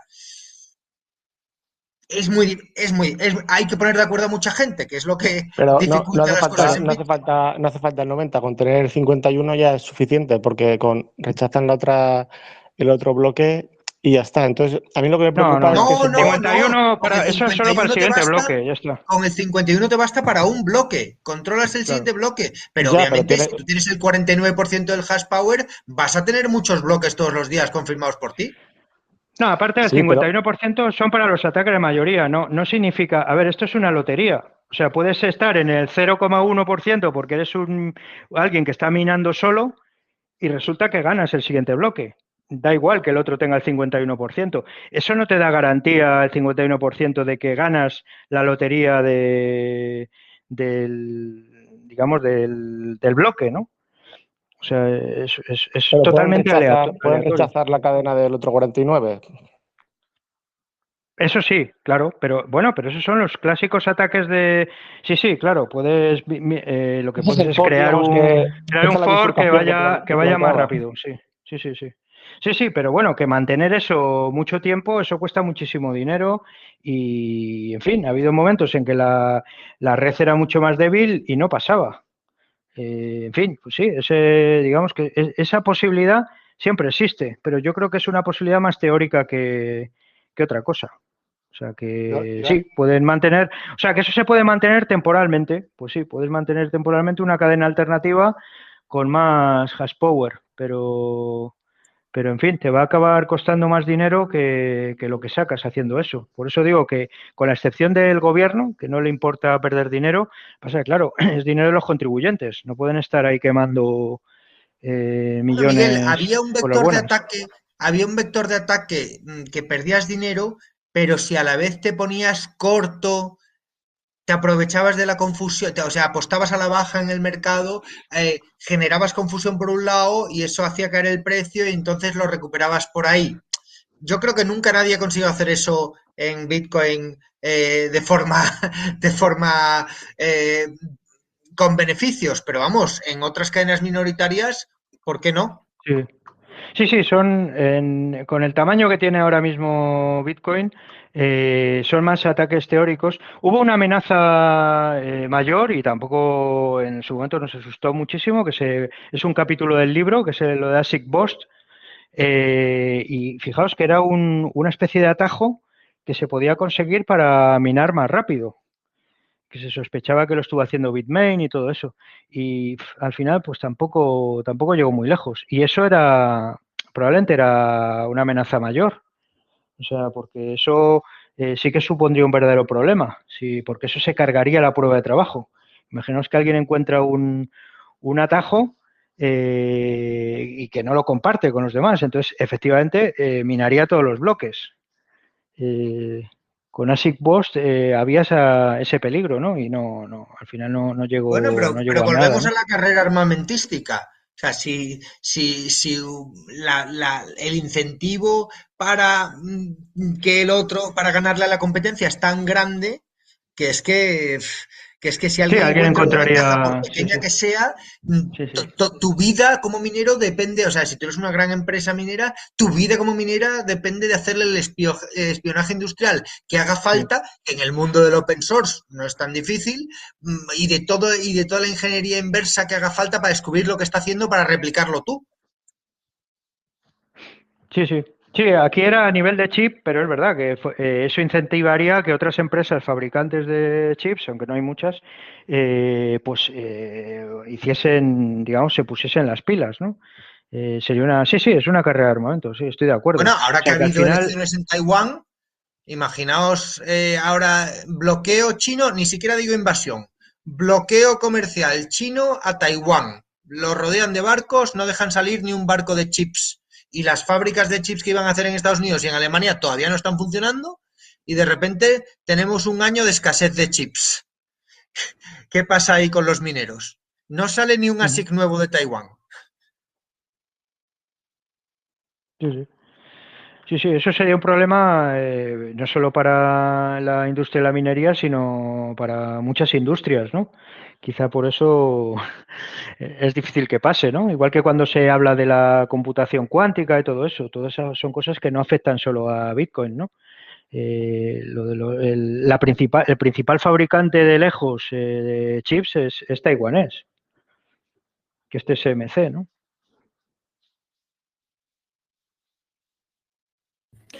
Chicos, vamos a ir cerrando.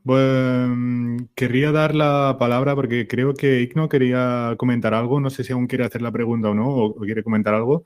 Si quiere hacerlo, podemos hacer Sí, esta la última y seguimos en 2 semanas. Ah, mira, sí, ahí está. sí, que quería, justamente había escuchado a Félix nombrar a Noster y me llama mucho la atención porque siento que no sé si hemos, primero, la pregunta va más que todo a la parte técnica, porque no estoy seguro si el protocolo de comunicación Noster realmente pueda soportar a largo plazo los embates que ha sufrido Bitcoin en cuanto a ataques, porque sí creo que con todo lo que está pasando en los exchange, la gente había tenido como ese primer contacto con Bitcoin a través de exchange y ahora que está todo esto así, siento que la segunda fase de Bitcoin va a ser la interacción en redes sociales. Y voy a la tesis de Álvaro Di María de las micrópolis. Él habla mucho en el tema de las micrópolis y que serán grandes capitales los que almacenen y resguarden Bitcoin y ellos son los que pueden instaurar micrópolis. Pero yo siento que ahora con Noster me da como una visión, una vislumbro la posibilidad de crear micrópolis digitales que no necesariamente tienen grandes capitales, pero que tienen una capacidad importante de hacer una interacción con Bitcoin a través de redes sociales, que es lo que más usa la gente hoy en día, y que eso también puede implicar en cuanto a la curva de aprendizaje para una persona cualquiera que está familiarizada con redes sociales, no es lo mismo experimentarlo a través de un exchange o experimentarlo solo con wallets, sino también experimentarlo a través de redes sociales, que lo hace muy fácil Noster. Entonces quería saber sobre eso. Gracias. Bueno, pues yo, respondiendo a tu primera pregunta, no sé cómo de resistente a la censura verdaderamente es Noster. No me lo he estudiado técnicamente lo suficiente. Entiendo conceptualmente que el modelo de relays de transmisores es mucho más descentralizado que cualquier otra cosa que tenemos y me fío un poco de los programadores de Noster con los que he hablado que me dicen que efectivamente es muy descentralizado, pero no lo he comprobado por mí mismo y solo el tiempo lo dirá. Pero por otro lado, como tú bien dices, es que me divierte tanto la interacción en Noster, lo fácil que es que alguien gane sus primeros satoshis por un zap, porque a alguien le ha gustado un post, y pienso que esa va a ser la primera toma de contacto de Bitcoin para muchísima gente. Como tú dices, ahora estamos acostumbrados a, no, yo compré Bitcoin en un exchange, luego lo guardé, luego a lo mejor gasté algo en Bitrefill o por ahí, pero en el futuro millones y millones de personas van a tocar sus primeros Bitcoin porque alguien les ha hecho like, en vez de hacerles like, les ha mandado 20 satoshis en Noster. Pienso que eso va a ser así y en cualquier caso, aunque no lo sepa, estoy muy divertido jugando con eso. Y me da mucha esperanza que haya una red social que podría llegar a ser incensurable. Sí, recordad que muchas veces hacen falta varias iteraciones para que algo acabe cuajando, ¿no? No es la primera. Bitcoin nos parece que ha sido la primera, pero acordaos que hubo muchos intentos previos a Bitcoin, ¿no? En ese sentido, por cierto, para todos esa parte de genealogía, el nuevo libro este de Van Birdum, de Genesis Book, es muy, muy recomendable Y entonces pues vemos que Bitcoin no fue el inicio, sino la culminación de todo un proceso de prueba-error. La ingeniería es así, pues con las redes sociales descentralizadas probablemente pase así también. Quizá Nostr no sea el resultado final, o sí, no sé, pero todo esto es experiencia que hace falta, caminos que hay que recorrer, que hay que explorar, sobre todo cuando son este tipo de herramientas que están sometidas a amenazas constantes, ¿no? Miguel, Félix, todos los que están aquí hoy, ¿qué os parece? Lo dejamos aquí para hoy y nos vemos en 2 semanas para la segunda sesión. Genial, muchísimas gracias, Perfecto. Entropy. Sí, muchas gracias a todos. Sí, es verdad, hemos hablado mucho y dejado hablar poco. Quizá en la segunda sesión se pueda hacer al revés y que sean más, a lo mejor, preguntas o no sé. Bueno, eso como tú lo veas, Entropy. Vamos a poner como aquello del micrófono que se baja, ¿no? Lo de las preguntas aquellas de 10 minutos, tal. Sí, porque si a Félix y a mí nos dejáis, en fin, que somos inagotables, ¿no? Pero bueno. No, me parece fantástico, es una charla increíble. Sí, la semana que viene también se pueden poner las preguntas por el chat para que tengamos un orden, pero si no podemos dejar así que la conversación fluya. Si no pasa nada, os va bien los dos y tal, quedamos en 15 días. Perfecto. Genial. Un abrazo. Pues nada. Vale. Muchas gracias. Un abrazo. Gracias a todos. Hasta aquí 2 semanas. Chao. Chao.